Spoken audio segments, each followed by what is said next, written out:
Today, we are here with some breaking news about Novak Djokovic. As many of you know, Djokovic is one of the best tennis players in the world and has been a top competitor for years. Recently, he's taken a break from the sport and left all his fans wondering what's going on. We are here to give details on what's happening and what this means for Djokovic and the ATP. First up, Djokovic hasn't played an official ATP event since winning at Wimbledon back in July. Tennis fans were shattered this week when it was revealed that Novak Djokovic wouldn't be playing in any official ATP events until 2023. The news came as a massive blow to fans eagerly anticipating his return to the court. Djokovic hasn't played an official match since winning Wimbledon in July. His decision to skip the recent American hardcourt swing and US Open was due to his vaccination status. While Djokovic's decision is understandable from a safety standpoint, it's still a massive disappointment for fans looking forward to seeing him in action again. It's not clear yet when Djokovic will return to the court, but fans are hoping it will be sometime in early 2023. Meanwhile, Djokovic's collaboration with Jonathan Ehrlich at the Tel Aviv Open was ruined by an injury. It was supposed to be a dream come true for tennis fans. Novak Djokovic wanted to make his return to the ATP level at the Tel Aviv Open in Israel, where he was going to play doubles with Israeli veteran Ehrlich.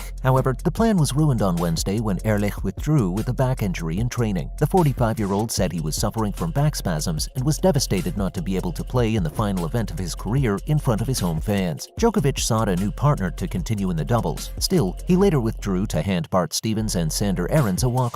The news has left tennis fans around the world shattered. Many were looking forward to seeing Djokovic back in action and were hoping to see him team up with Ehrlich in what would have been a great matchup. Fans will have to wait a little longer to see Djokovic back on the court. And lastly, Novak Djokovic struggling with wrist issue after Laver Cup. Djokovic is having some issues with his wrist, and he's not sure if he'll be able to compete in the upcoming ATP tournament. This is very concerning for tennis fans, as Djokovic is one of the best players in the world. It's unclear precisely what the extent of the injury is. Still, it's bothering Djokovic, and he may not be 100% for the ATP tournament. This is a significant blow for the tournament and tennis fans hoping to see Djokovic in action. Djokovic, who won the Laver Cup last weekend, said the issue could be due to a combination of factors because he hadn't played for almost 3 months. Could be not playing matches for almost 3 months, and then conditions here are such that the balls are huge and slow, he said. Djokovic said qualifying for November's ATP Finals in Turin remained his goal. He also revealed that he would play an event in Kazakhstan next week and then the Paris Masters at the end of October. His triumph at Wimbledon guarantees him a spot in the tour-ending finals if he stays in the world's top 20. However, fans are concerned that Djokovic's injury could hamper his chances of qualifying for the ATP Finals. Some have even called on Djokovic to withdraw from the upcoming events to rest and recover. It remains unknown how Djokovic will fare in the upcoming weeks, but one thing is for sure, tennis fans will be keeping a close eye on his progress. Even though Novak Djokovic is one of the best players in the world, he has been having some issues with his wrist. This is very concerning for tennis fans, as Djokovic is one of the best players in the world. It's unclear precisely what the extent of the injury is. Still, it's bothering Djokovic, and he may not be 100% for the ATP tournament. Next, in other related news. Firstly, Novak Djokovic told to do the right thing to get 3-year Australian Open ban lifted. In anticipation of the Australian Open in January, Novak Djokovic is awaiting word on his travel authorization. The season-opening deportation of the 9-time Melbourne champion results in a 3-year automatic ban from entering the nation. One minister has said that Djokovic does not deserve to come back because he did not do the right thing and get vaccinated, as he waits to learn whether the ban may be removed. Djokovic's visa was revoked twice when he arrived in Melbourne 9 months ago to compete in this year's Australian Open. He was able to petition to have his visa reinstated successfully. Still, he was unsuccessful the second time and was deported on the tournament day. A 3-year travel ban is automatically imposed on anyone who gets their visa revoked. The ban is appealable, and the world number 7 is waiting to hear if he can return for the first Grand Slam of 2023. Some in Australia oppose Djokovic's return before 2025 when his ban expires. Home Affairs Minister Karen Andrews said Djokovic's return would be a slap in the face because he didn't do the right thing. She told ABC Radio on Monday that others in similar situations have had their visas revoked. If immigration makes a notable exception for Novak Djokovic, what will they do for others? Andrews opposed lifting Djokovic's ban, but Australia's Home Affairs Ministry does not comment on specific cases. The minister said his return would slap in the face Australians who got vaccinated. She continued, "Why should Novak Djokovic be let back into the nation because he has millions of dollars? One rule for him and another for everyone else is unfair." Next, we have Novak Djokovic overthrows a Rafa Nadal record. At least temporarily, Novak Djokovic set a record that makes him the most outstanding male tennis player in history. The new win-loss ratio for the 21 Grand Slam championships winner is 83.29%. With the triumph in the Nur Sultan Championship, Novak Djokovic has won 83.293% of his matches, 205 losses to 1,022 victories. These figures allow allow the Serbian tennis player to pass Rafael Nadal in this ranking, an advancement based solely on numerical values. In actuality, the Spanish champion presently has 83.281% of victories. The winner of 22 career Grand Slam titles has more successes than one of his primary opponents, with 1,066 total. The defeats, however, must be considered when comparing the two tennis players, since the Spanish player has 214 in his career, 9 more than the Serbian. Although both still have time to surpass one another, they appear to have reached the greats of the recent and distant past. In fact, Bjorn Borg and Roger Federer both retired at 82. With 1,251 victories in his career, the Swiss still maintains a lead over the others. Furthermore, Novak Djokovic joins Rafael Nadal, Carlos Alcaraz in Turin. For the 15th time in the previous 16 years, 21-time major champion Novak Djokovic has qualified for the ATP Finals. The Wimbledon champion added 750 points to his total and secured a spot in the year-end top 20 after winning back-to-back championships in the previous 2 weeks. Despite being 10th in the ATP race, Djokovic has accomplished enough to earn a spot in Turin as a major champion. Novak, who has dropped off recently and is aiming to win the title and 1,500 points, will compete for his 6th ATP Finals victory and first since 2015. The Serb scored 33-6 this year, despite skipping the US Open and Australian Open and securing the year with his 6th Wimbledon victory. After a horrific 10-day visa saga, Novak was forced to abandon the Australian Open since his situation did not appear to improve. Before falling to Andrei Rublev in the championship match at home in Belgrade, the Serb endured early defeats in Dubai and Monte Carlo in the following months. Finally, Djokovic has no regrets over missing US Open. Novak Djokovic said he had no regrets about skipping the US Open. The Serbian was disqualified from the match because he resisted receiving the COVID-19 immunization. For the same reason, he also missed the Australian Open in January this year. "I don't regret anything, no. I'm sorry I couldn't play, but that was a choice I took, and I was aware of the repercussions," he declared. Carlos Alcaraz, who this month won his maiden Grand Slam by winning the US Open, received high appreciation from Djokovic. "I'm happy for Alcaraz. Since he won the US Open, he achieved it amazingly, winning 3 or 4 of the tournament's 5-set matches, and he's only 19 years old and already ranked number 1 in the world. Amazingly, he has already accomplished so much. I believe he is a fantastic and future star complement to our sport." The Australian Open, the following important tennis event on the calendar, will take place in January. Djokovic is now awaiting word on whether he will be permitted to compete. "I'm anticipating the news, so it's not really in my hands at the moment. I thus hope to hear good news shortly," he clarified. One of the top athletes in the world and a 21-time Grand Slam winner, he continues to refuse the vaccine. Still, as the rules are relaxed, it seems increasingly possible that he will be able to compete in subsequent events. Thanks for watching. If you like this video, like and subscribe to our channel for more videos like this. And don't forget to leave a comment below, letting us know your thoughts. We love hearing from you.